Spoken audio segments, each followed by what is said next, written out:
Welcome back to Broken Electronics. I'm Lee, and I'm so glad you could stop by here today for part 2 of our examination of the 20th century Power Macs. Now, before anyone jumps in, I'm perfectly aware there were Power Mac G3s before the G3 Blue and White, but I am focusing on the last 2 releases of the G3, one of which was silent, and the first releases of the Power Mac G4s, the Yikes and the Gigabit Ethernet.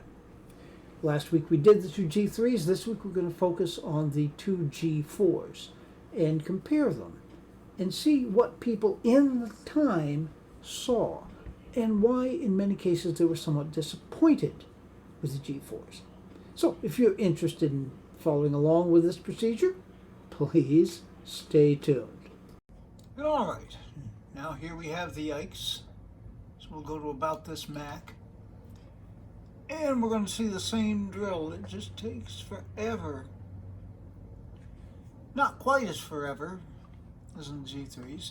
But yep, our 350 megahertz PowerPC G4. Our incredible 1 gigabyte of memory, which is maxed out.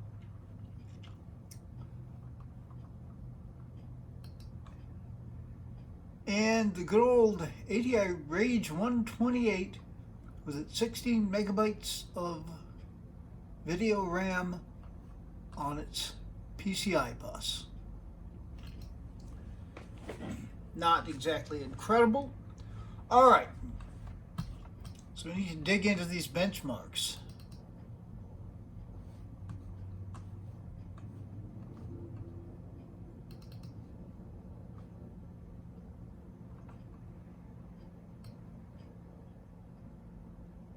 There's Geekbench.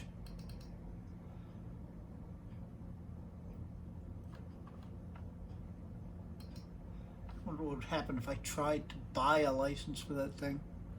All right, we'll run the benchmarks. Stay tuned for the results. And here are the results. An overall score of 244. Integer performance 253, floating point performance 310, memory 167, memory bandwidth 141. And yeah, if we compare this with what's actually the more powerful of the 2 blue and whites that we looked at, it's an improvement, but far from a dramatic one. 244 overall to 228. More of an improvement over the 350 megahertz G3, which was 197. There it's clearly more noticeable. But yeah. So there's that. Now, we can guarantee we might as well, for consistency's sake, give it a try. But this has got exactly the same graphics card as the Rev A blue and white, so we can be pretty sure that it's just not going to run. And we're right. Okay then. Well, that saves us some time. Bringing us, once again,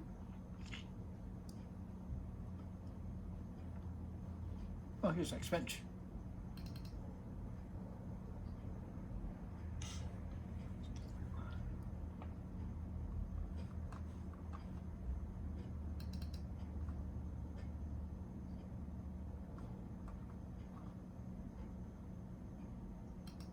And we'll run all these tests. I mean, this is the ultimate early OS X benchmark. Okay, we'll be back with the results. Stay tuned. All right, here's our result, and it pretty much bears out what we were seeing in Geekbench. The overall score of 16.36. Yes, it's up, but not dramatically up. What, less than 3, 2.6, 2.7, something like that. What is up dramatically is the CPU, of course, which is close to twice the score. Graphics, actually not quite as good, surprisingly enough. User interface slightly better. Now this is all comparing with the Rev A blue and white. It's a little more dramatic compared to the Rev B. This interests me, the disk test. 29.3. The Rev A blue and white was 72.03. The Rev B was 55.21. Why? Those two blue and whites have got SSDs in them. This is spinning hard drive. Now, maybe this can start to put to rest the question about, is it worth putting an SSD into these older machines, because they are hamstrung by the 8-speed VATA bus. This would indicate yes, most definitely. So yeah, I think you can see based on this why people had this reaction to the yikes. Some improvement, to be sure. Dramatic improvement? No. Worth spending $1,500 on a new computer? I wouldn't think so. Okay, now, just to continue looking at graphics a little bit, we will look at the screensaver as we have on the others. It's probably going to be the same performance as we saw with the Rage 128 and the Rev A blue and white. But anyhow, stay tuned. Yeah, I mean, you look carefully, you can see just barely that, okay, it's a little more apparent now. The screensaver is running, but the Rage 128 just can't deal with the thing. All right, anyway, but that's graphics card, really, and that can be fixed by installing a better graphics card, which can be kind of hard to find for these PCI Macs. Well, anyway, we really need to get into OS 9, because I can't stress this enough. Please remember, when these machines were new, OS 10 didn't exist. It was in development, but people hadn't seen it. This machine shipped with OS 8.6. OS 9 is not that different. So to really get the perspective of what people saw with these machines in 1999 when they were new, we're going to have to reboot. So we'll see you in OS 9 presently. Stay tuned. All right, here we are in 9.2.2.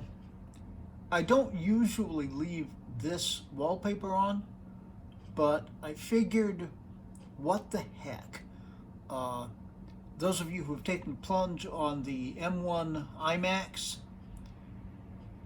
may well recognize this. They brought it back. All right, so dive right into the benchmarks.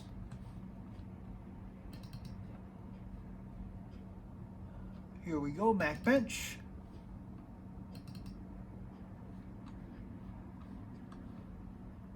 And we'll run the tests.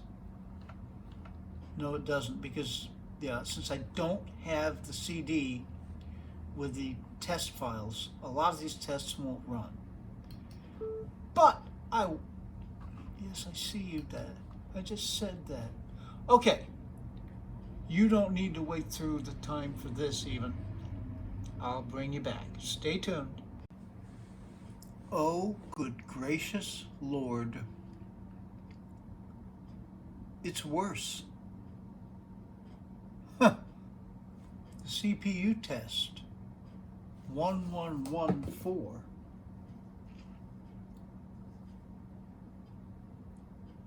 That's over 200 points less than the 400 megahertz G3, and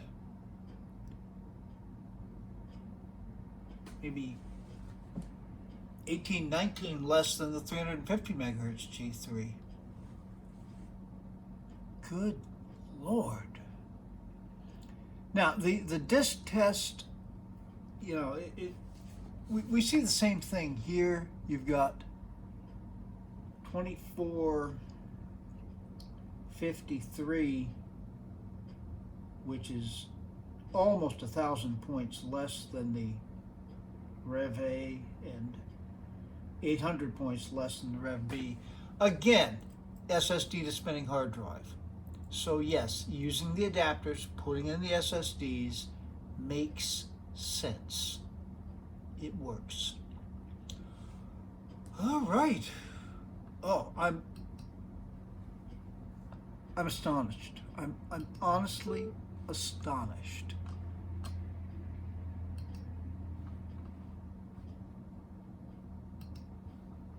No wonder this machine got excoriated. Okay, here's Cinebench. Now, Cinebench, of course, is a graphics test, but it's going to tell us definitely something about CPU as well. Okay, we'll be back with results.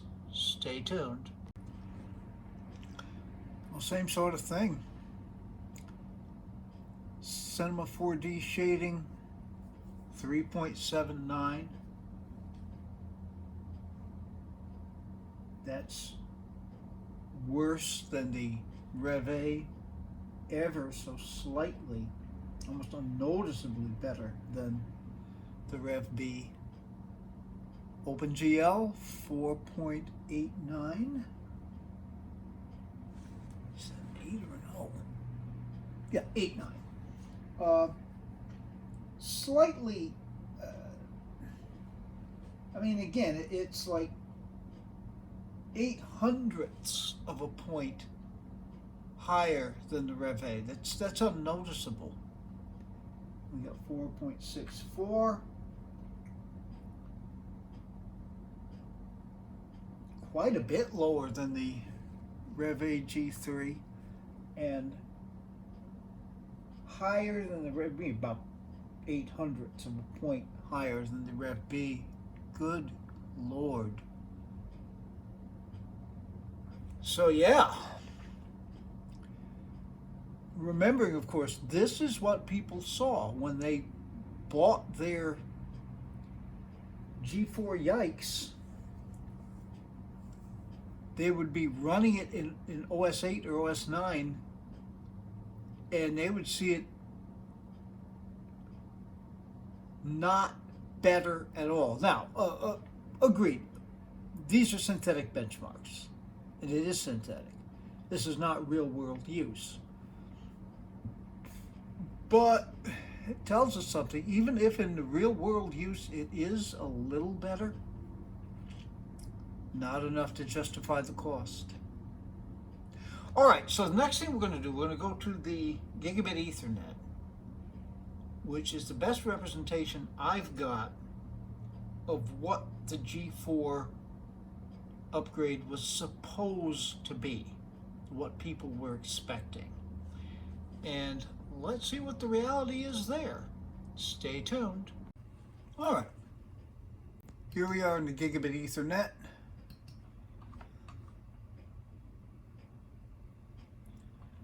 Which is in no hurry about displaying about this Mac itself. Dual 450 megahertz PowerPC G4, 2 gigabytes of SD RAM. Yeah, Apple was having a serious problem trying to move past, with their suppliers anyway, trying to move past the 500 megahertz barrier on the G4s. So with the Gigabit Ethernet, they were trying to go to an all dual processor setup. That's one of the big differences between this and the Sawtooth. The other is the Gigabit Ethernet, of course. It's fundamentally a somewhat enhanced Sawtooth. I have done a graphics card upgrade on this.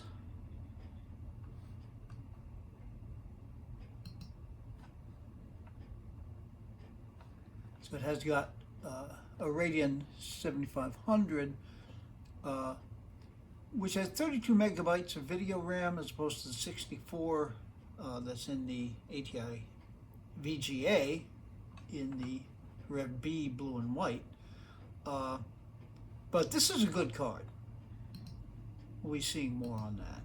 Okay. Now, this machine too shipped with OS 9. There was no OS 10 yet. Shipped in the year 2000. 10.0. Cheetah came out in 2001. So here is Geekbench. And we'll run it. Bring you back with results. Stay tuned. Alright, this is more like it. Overall score of 470, which smokes everything on the G3 logic board. That's double what the Rev A G3 could do. Quite a bit more than that over what the Rev B could do. Not quite double the yikes, but close to it. Telling us, of course, the memory. We would expect this. Double what the Rev B could do. Not quite double what the Rev A could do, but we've got twice as much memory. All right, so yeah, that's what I was hoping to see here. This is a very, very, very serious upgrade. All right. OpenMark, of course, is going to test the graphics card, really. That's weird. And it will run. I just think I just closed it. Okay. Run benchmark. Yeah. So we'll bring you back to the results. Stay tuned. And here we are. 460.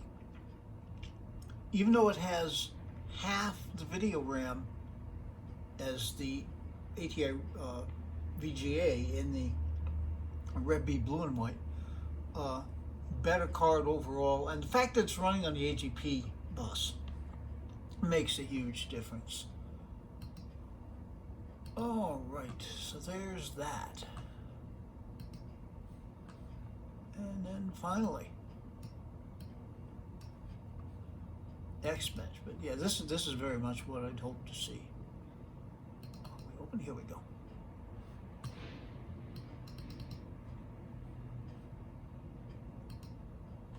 Okay, we'll be back with these results. Stay tuned. Okay, once again, very much we would expect. Our overall score is 24.35. That's quite a bit higher than any other contender here. Graphics performance is, of course, better. We'd expect that. Interesting user interface, which I haven't been talking that much. More than double any of the other machines. Well, not quite double the yikes, but close to. And the one place where it becomes lower is the disk test at 3586. Once again, spinning hard drive as opposed to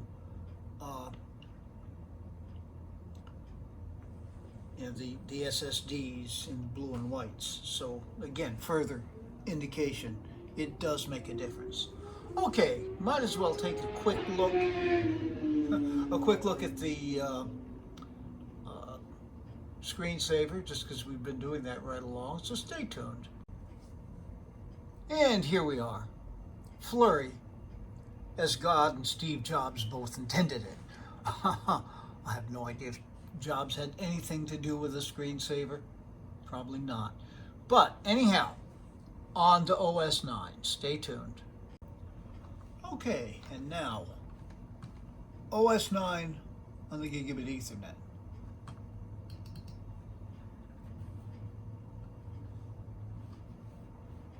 That's not what I meant.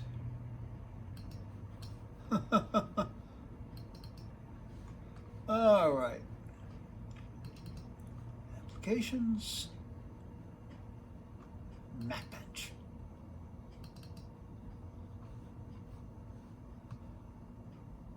And we'll run the tests.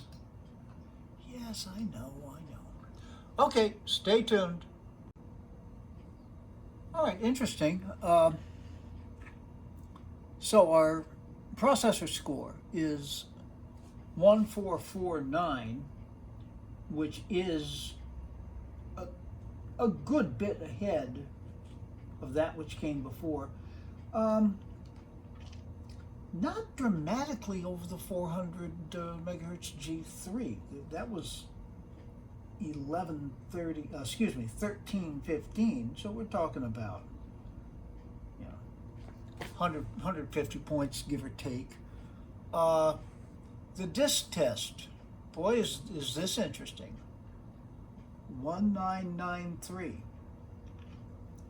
That comes up at the bottom, even lower than the Yikes, which I find strange. But that's testing the disk. I can put an SSD into this very, very easily, and that score will skyrocket.